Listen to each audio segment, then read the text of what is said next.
어떻게 오해를 풀 것인가, 이런 제목으로 함께 은혜를 나누겠습니다. 우리 인간이 동물과 다른 것 중에 하나는 생각하는 존재라는 것입니다. 우리 사람은 생각을 할 수 있는 존재입니다.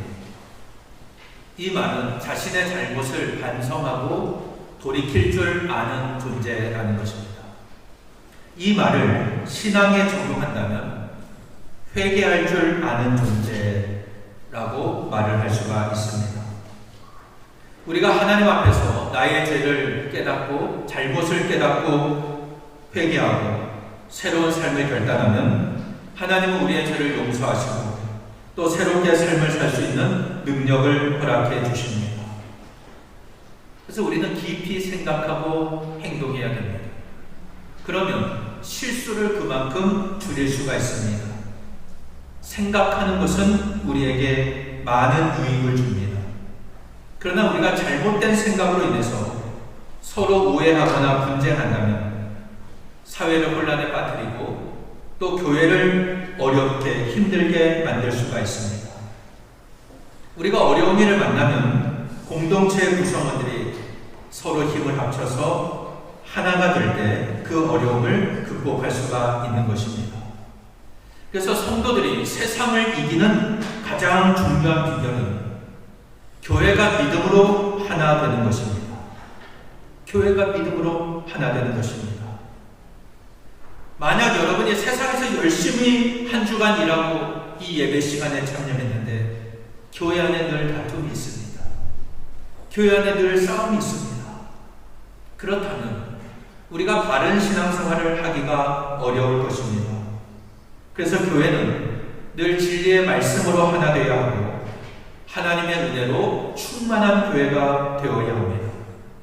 그래서 이 세상에서 승리할 수가 있는 것입니다. 사실 교회만큼 분열하기 쉬운 모임이 없습니다. 우선 각자가 받은 은사가 다 다릅니다. 그리고 많은 사람들이 모여있기 때문에 분열할 소지가 아주 많습니다.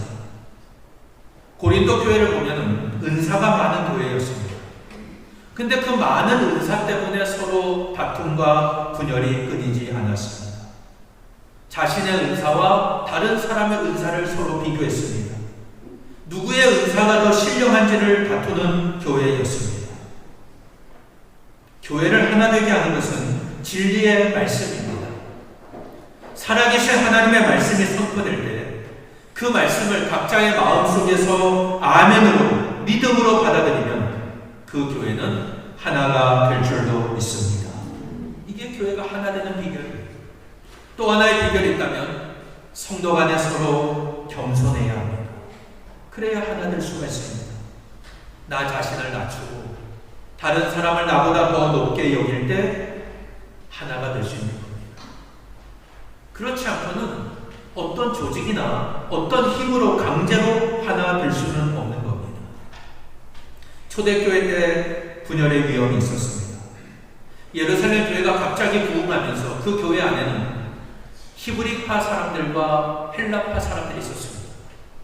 쉽게 말하면 여기 원주에서 원래 사셨던 분들이 있고 외지에서 와서 우리 교회에 오신 분들이 있었어요. 그 초대교회 안에 그런 모임들이 있었습니다. 근데 구제의 문제로 원망이 생겼습니다. 교회 안에 과부들을 구제할 때 유대 지역에 살았던 히브리파 과부들에게는 구제 물품이 잘 전달이 됐습니다. 근데 해외에서 온 헬라파 과부들에게는 계속 누락이 되는 겁니다. 이것이 헬라파 성도들에게 원망거리가 되었습니다. 교회가 분열할 수 있는 위기의 심각한 문제였습니다. 그때 사도들은 7 집사를 세웁니다. 근데 이 7 집사의 이름을 보면 다 헬라식 이름이에요. 헬라파 사람들을 다 7 집사로 세운 겁니다.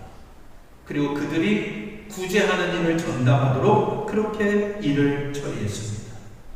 그럴 때 그 교회는 분열을 극복하고 다시 하나 될 수가 있었습니다. 오늘 본문은 가나안 정복 전쟁을 마친 이스라엘이 요단 동편 지파와 요단 서편 지파 사이에 오해가 생겨서 전쟁이 일어날 상황을 말씀하고 있습니다. 성경이 말씀하는 가나안 땅은 요단강을 건너간 지역을 말합니다. 이 지역을 쉽게 말하면 요단강 서편 지역이라고 말합니다. 이것은 하나님께서 아브라함에게 약속하신 젖과 꿀이 흐르는 땅이었습니다. 그런데 이스라엘 백성들이 그 요단 서편 땅만 차지한 것이 아니라 요단강을 건너가기 전 땅, 요단 동쪽 땅도 차지했습니다. 출애굽한 이스라엘 백성들이 모세의 인도하에 요단 동쪽에 거주하는 그 족속들과 싸워서 이겼습니다. 아모리 족속들을 물리칩니다. 근데 그 땅은 너무나 비옥한 땅이었습니다. 그래서 루벤 지파, 갓 지파, 므낫세 반 지파 이 두 지파 반에게 그 땅을 기업으로 먼저 주었습니다. 이 땅을 먼저 분배받은 루벤 지파, 갓 지파, 므낫세 반 지파는 가나안 땅 정복 전쟁에 참여합니다. 자기들의 기업을 먼저 받았지만 요단강을 건너가서 이스라엘 백성들과 함께 가나안 땅을 차지하는 그 땅의 싸움을 함께 싸웠습니다. 그 전쟁이 대략 7년 정도 소요됐습니다.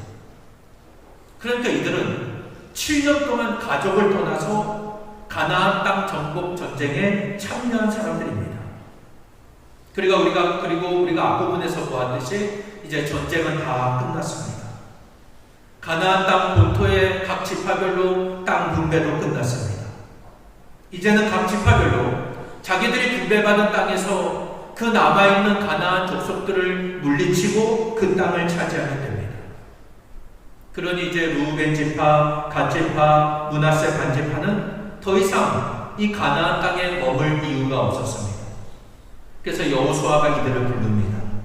그동안 7년 동안의 수고를 칭찬합니다. 그리고 그들이 지금까지 받았던 엄청난 전리품을 가지고 가족들에게 돌아가라. 요단 동편으로 다시 돌아가라. 이렇게 말을 했습니다. 그런데 문제는 이들이 요단강을 건너가면서 문제가 생깁니다. 그냥 건너가지 않고 요단강을 건너가기 전에 가나안 땅 쪽에 큰 제단을 하나 쌓았습니다. 제단을 쌓은 겁니다. 근데 이 소식을 들은 가나안 땅 본토에 있던 지파들이, 가나안 동편에 있는 지파들이 지금 벌써부터 다른 제단을 쌓는다. 다른 제단에서 하나님께 제사 드리려고 한다. 이렇게 생각을 한 겁니다. 그 당시 이스라엘 백성들에게 다른 제단에서 하나님 앞에 제사 드리는 것은 우상 숭배와 같은 죄였습니다. 그래서 요단 서편에 있는 본토에 있는 지파들은 요단 동쪽에 있는 이 두 지파 반과 전쟁을 하려고 했습니다. 만약 이 일이 제대로 수습되지 않는다면 이스라엘은 같은 민족들끼리 싸우는 일이 벌어집니다. 큰 상처를 남길 수밖에 없습니다. 나중에는 이것이 오해였음이 밝혀집니다. 이 제단은 여호와께 제사를 드리려는 제단이 아니라 이스라엘의 하나임을 기념하는 제단이었습니다. 이 사건을 통해서 이스라엘 백성들도 의사소통의 문제나 오해로 인해 얼마든지 분열이 생기고 다툼이 생길 수 있음을 알 수가 있습니다. 여러분, 사실 이 요단 동편에 있는 사람들 매우 신실한 사람들입니다.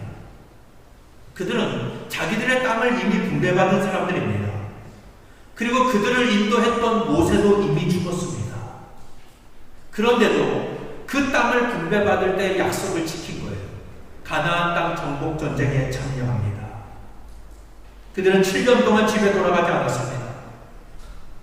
이스라엘을 위해서 가나안 족속들과 싸우면서 자기 민족이 그 땅에 정착하는 것을 도왔습니다. 얼마나 신실한 자들입니까? 이미 자기들의 땅을 기업으로 받았다면 우리 같으면 뭐 하겠습니까? 그 땅을 농사를 짓든지 아니면 내 집을 짓든지 제일 먼저 그런 일부터 하지 않겠습니까? 그런데 내 집을 짓는 것보다 우리 민족이 이 땅을 차지하는 것, 이것을 더 중요하게 여겼습니다. 이것은 하나님 앞에 이스라엘 민족은 하나님을 보여주는 행동이었습니다. 여러분, 교회가 하나 되는 건 사람이 하나 되게 한다고 해서 하나 되는 게 아닙니다. 이미 하나님의 백성은 하나 되어 있습니다. 우리 그리스도인들은 이 하나됨을 굳게 지키는 것이 중요합니다. 교회를 하나 되게 하는 것은 어떤 조직이 아닙니다. 어떤 모임이 아닙니다.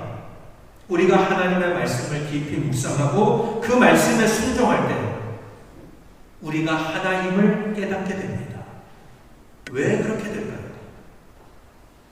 말씀하시는 하나님이 같은 분이기 때문입니다. 나에게 말씀하시는 하나님과 다른 성도에게 말씀하시는 하나님이 같은 분이에요. 같은 분이 같은 말씀을 주시기 때문에 서로 받은 말씀이 같은 거예요. 그러니 같은 생각을 하고 같은 말을 하게 되는 것입니다. 우리가 하나님의 말씀을 잘 지키면 우리는 저절로 하나 되게 되어 있습니다. 반대로 우리가 하나님의 말씀을 지키지 않으면 아무리 우리가 형식적으로 하나 되려고 해도 절대 하나 될 수가 없는 것입니다. 왜냐하면 각자의 생각이 다 다르기 때문입니다. 지금 여호수아는 요단 동편의 사람들을 돌려보냅니다. 그러면서 그들에게 당부를 합니다. 모세 율법을 잘 지켜라. 하나님을 친근히 해라. 마음과 성품을 다하여 하나님을 섬겨라. 세 가지의 큰 당부를 합니다. 이게 2장 5절에 나오는데요. 한번 같이 읽어봅니다. 시작. 오직 여호와의 종 모세가 너희에게 명령한 명령과 율법을 반드시 행하여 너희의 하나님 여호와를 사랑하고 그의 모든 길로 행하며 그의 계명을 지켜 그에게 친근히 하고 너희 마음을 다하며 성품을 다하여 그를 섬길지니라. 이렇게 말씀하고 있습니다. 이것은 여호수아의 마지막 당부입니다.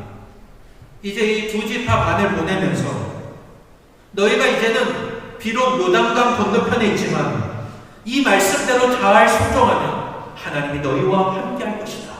이겁니다. 우리가 떨어져 있지만 하나님은 말씀하시는 같은 분이기 때문에 이 말씀대로 순종하면 우리와 너희가 멀리 떨어져 있어도 하나이게 된다. 이걸 말하고 있는 겁니다. 지금 여호수아는 이 사람들에게 너희가 1년에 2번씩 건너와서 함께 예배드려라 이런 말 하지 않았습니다. 단지 이제 말씀을 잘 지켜라. 하나님을 친근히 해라. 마음과 성품을 다하여 하나님을 섬겨라. 이것을 당부했습니다. 이 요단 동편 사람들은 여호수아의 축복을 받습니다. 많은 전리품을 가지고 이제 자기들이 받은 기업의 땅, 요단 동편으로 가기 위해서 요단강을 건너가는데 한 가지 걱정이 생깁니다. 이 요단강의 계곡이 너무 깊은 겁니다. 그래서 동쪽과 서쪽이 왕래하기가 쉽지 않을 것 같았습니다. 이렇게 오랜 시간 서로 떨어져 있다 보면은 나중에는 동이스라엘, 서이스라엘로 나뉠 것 같았습니다. 그래서 이들이 요단강을 건너가기 전에 그 가나안 땅 그쪽에다 큰 제단을 쌓았습니다. 사실 여호수아가 말씀을 잘 지키라 했으면 그 말씀대로 잘 지키면 됩니다. 근데 이들은 지금 요단강을 건너가면서 너무 걱정이 많은 거예요. 쓸데없는 걱정을 하다가 오해 살 일을 하고 말았습니다. 근데 이들의 의도는 악한 의도가 아닙니다. 우리가 가나안 땅 정복 전쟁을 위해서 이렇게 함께 피 흘려 싸웠으니 우리도 너희와 함께 같은 민족이다. 같은 하나님의 백성이다.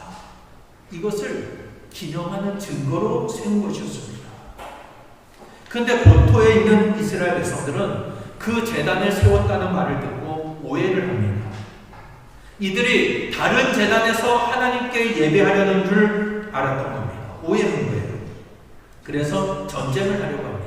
이게 20장 12절에 나오는데요. 같이 읽어봅니다. 시작. 이스라엘 자손이 이를 듣고 곧 이스라엘 자손의 온 회중이 실로에 모여서 그들과 싸우러 가려 하니라.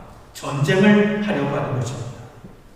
이때까지만 해도 이스라엘 백성들의 예배 개념은 모든 백성이 한 곳에 모여서 예배해야 한다라는 거였습니다. 다른 제단은 없습니다. 오직 이 성소에 모여서 예배를 해야 했습니다. 그 당시에 성소는 실로에 있었어요. 이게 여호수아 18장 1절인데 한번 읽어봅니다. 시작. 이스라엘 자손의 온 회중이 실로에 모여서 거기에 회막을 세웠으며 그 땅은 그들 앞에서 돌아와 정복되었더라. 그러니까 이스라엘 백성들이 실로에 하나님의 성소를 세워놨습니다. 그래서 모든 사람들이 예배할 때는 그 실로에 모여서 하나님 앞에 예배해야 됐던 겁니다. 그런데 다른 제단을 세웠다. 상상할 수 없는 일이었습니다. 지금 이 가나안에 정착한 이스라엘 백성들이 이렇게 예민하게 반응하는 이유는 과거에 이들이 모압 평지에서 바알 보올의 제사에 참여했다가 많은 사람이 하나님의 징계로 죽었기 때문입니다. 이게 민수기 25장에 나옵니다. 이스라엘 백성들이 광야 생활할 때였습니다. 아모리 족속을 쳐서 물리쳤어요. 이 소문을 들은 모압의 발람이라는 왕이 위협을 느끼는 거예요. 이 이스라엘을 가만히 내버려두면 안 되겠다. 그래서 발람 선지자를 청빙해서 이스라엘을 저주하려고 했습니다. 그때 그 발람 선지자가 나귀를 들고 가다가 나귀에게 꾸중을 듣고 나귀와 말을 하는 내용이 성경에 나오지 않습니까? 결국 이 발람 선지자는 돈의 눈이 어두워서 그 모압에 가서 발락 선지자에게 돈을 받고 이스라엘을 저주하려고 했어요. 근데 아무리 저주를 해도 하나님의 그 입에 축복의 말을 주시니까 축복의 말만 나오는 거예요. 이스라엘을 저주해도 축복의 말이 나옵니다. 아무리 해도 안 되는 거예요. 그래서 한 가지 꾀를 냅니다. 이스라엘 백성들이 지나가는 곳에 모압 여자들이 거의 옷을 벗고 춤을 추게 했어요. 그러니까 이 이스라엘의 많은 남자들이 이 모압 여자들에게 넘어가서 행음을 하게 됩니다. 그리고 그들이 자기 신들에게 제사 드릴 때 이스라엘 백성들을 청했어요. 이스라엘 백성들은 거기에 참여하고 우상에게 절하고 그 음식까지 먹었습니다. 이게 바알 보올의 제사에 가담한 것이었습니다. 하나님은 엄청 진노하셨습니다. 이스라엘 백성들을 전염병으로 치셨습니다. 그리고 모세에게 바알 보올에 가담한 모든 자를 다 죽여라 명령을 내리셨어요. 그때 전염병으로 죽은 자가 24,000명입니다. 이 민수기에 나오는 내용이에요.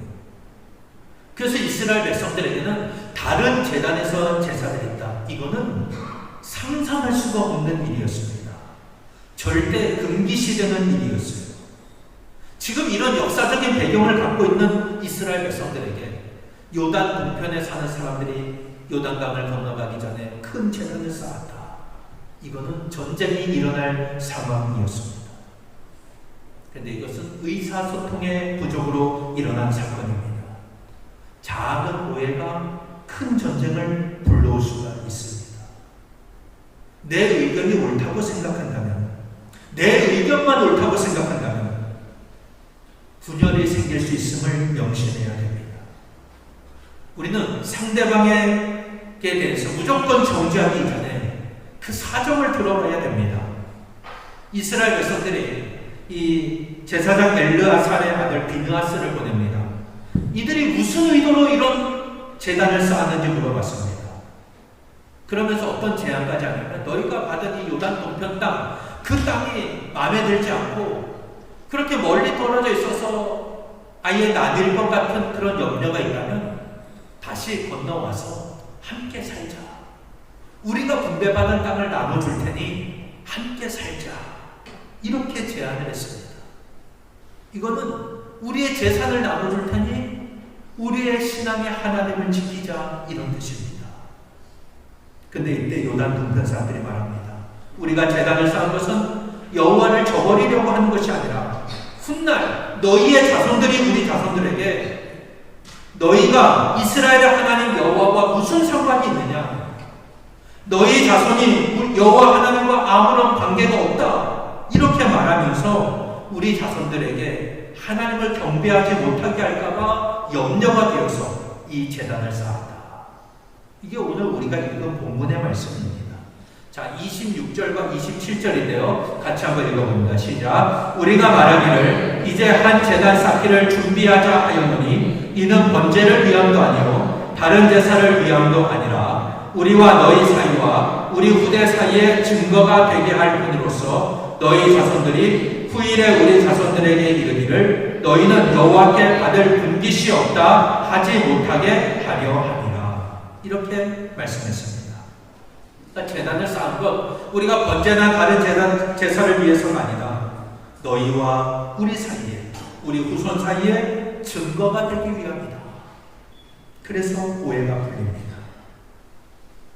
여러분, 우리는 신앙생활하면서 비슷한 일을 겪을 수가 있습니다. 사실 별일이 아닌데도 작은 의심이나 오해로 인해서 큰 분쟁이 생길 수가 있습니다. 근데 이것은 신앙생활에 결코 유익하지가 않습니다. 아까 요단 동편의 사람들은 다 신실한 사람들이라고 했죠. 우리 그리스도인들은 모두가 다 신실한 그리스도인들입니다. 요단 동편의 사람들은 땅을 분배받을 때 그 약속을 끝까지 지켰습니다. 자기들의 생명을 걸고 7년 동안 가족과 떨어져 있으면서 전쟁에 참여한 사람들입니다. 그런데 이제 오랫동안 서로 떨어져 있으면 자손들끼리 하나님을 섬기는 신앙에서 멀어질 것을 염려한 것입니다. 그래서 요단강가에 큰 재난을 쌓고 우리가 이 땅을 정복하는 전쟁에 참여했었다. 그 증거로 삼았던 것입니다. 근데 이게 큰 오해를 불러일으켰습니다. 여러분, 교회는 여러 사람이 모여서 함께 신앙생활을 하는 것입니다. 하나님을 예배하고 기도하고 찬양하고 교제하고 전도하는 것이 교회입니다. 근데 여러 사람들이 모여 있기 때문에 인간관계에서 오해가 생길 수가 있습니다. 사실 우리가 조금만 넓은 마음으로 보면은 모든 것을 다 이해할 수가 있습니다. 이것은 다른 사람의 실수나 잘못에 대해서도 마찬가지입니다. 사람은 누구나 실수할 수 있고요, 누구나 잘못할 수 있습니다. 내가 남에게 피해를 줄 수 있고 내가 남에게 피해를 받을 수 있습니다. 그래서 신앙인들은 내 눈에 있는 티끌, 남의 눈의 티끌보다 내 눈에 있는 들보를 먼저 보아야 됩니다. 항상 나 자신을 먼저 돌아보고 잘못된 것을 고쳐야 됩니다. 그래야 그 교회가 하나님이 기뻐하시는 교회가 됩니다. 하나님이 맡기신 사명을 감당하는 교회가 되는 것입니다. 그런데 신앙생활을 하다 보면은 다른 사람의 일이 마음에 들지 않을 때가 있습니다. 이거는 어떤 잘못이나 실수의 차원이 아니라 일하는 방식의 차이입니다. 저 사람이 일하는 방식은 나는 마음에 안 든다. 이런 생각이 듭니다. 내가 일하는 방식과 다른 사람이 일하는 방식 얼마든지 다를 수 있습니다. 이거는 틀림의 차원이 아니라 다름의 차원입니다. 이 문제를 우리가 해결하지 않으면 얼마든지 오해가 생기고 그 오해가 다툼으로 발전하고 나중에는 큰 시험으로 발전하는 것을 보게 됩니다. 여러분, 신앙생활에서의 전통은 굉장히 중요합니다. 예배의 형식이나 말씀을 전하는 것, 찬양하는 것, 기도하는 것, 그 방식, 스타일 다 중요합니다. 그런데 사람마다 다 다를 수가 있는 겁니다. 어떤 분들은 박수치며 찬양하는 것을 은혜받고 어떤 분은 조용히 찬양하는 것이 은혜가 됩니다. 때때로 예배 인도하는 분이 예배 시간에 박수치며 찬양하자고 할 수 있습니다. 전체가 다 함께 박수치고 찬양할 수 있습니다. 그런데 박수치며 찬양하는 사람이 조용히 찬양하는 사람에게 저 사람의 믿음은 뜨겁지가 않다.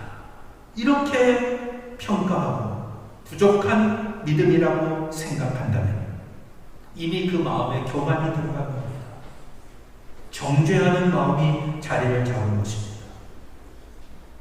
여러분, 신앙생활의 답은 오늘 본문에 이미 나와 있습니다. 여호수아가 요단 동편 사람들을 보내며 축복할 때 한 말이에요.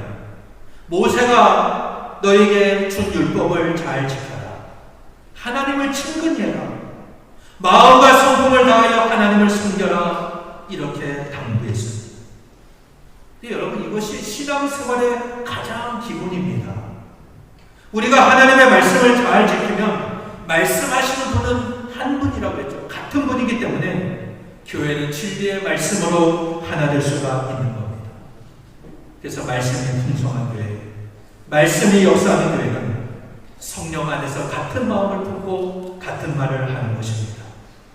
이것은 공산당처럼 획일화되는 것이 아닙니다. 각자가 다 다양합니다. 은사가 다양하지만 그 안에서 일치를 이루고 하나됨을 이루는 것입니다. 하나님을 친근히 하는 것, 하나님과 교제하는 겁니다. 하나님과 교제하는 가장 대표적인 방법은 예배와 기도 생활입니다. 내 개인적인 경건의 시간을 갖는 겁니다. 시편 78편 28절에 이렇게 말씀합니다. 같이 읽어봅니다. 시작. 하나님께 가까이함이 내게 복이라. 하나님께 가까이 하는 것이 나에게 복입니다. 하나님은 우리와 친밀하게 지내기를 원하십니다. 내가 기도하며 하나님의 뜻을 구하면 하나님의 방법, 하나님의 때를 깨닫게 하십니다. 지금 코로나 바이러스 때문에 많은 분들이 위축되어 있습니다. 감사하게도 우리 교회는 주일날 예배 모임이 그래도 많이 회복이 됐습니다. 그런데 수요 예배, 금요 기도에는 참여하는 분들이 매우 적습니다. 주중 예배 참여해 주시는 분들 진심으로 감사를 드립니다. 그리고 잠시 쉬고 계시는 분들도 힘을 내서 예배와 기도의 사명을 감당하고 하나님과 친밀하게 교제하시기를 바랍니다. 그런데 수요 예배, 금요 기도에 하는 분들이 나오지 못하는 분들을 향해서 믿음이 없다, 이렇게 판단한다면 어떤 일이 벌어지겠습니까? 그렇게 판단하고 다른 사람을 정죄한다면 내가 교회에 와서 받는 은혜를 다 잃어버리고 마는 것입니다.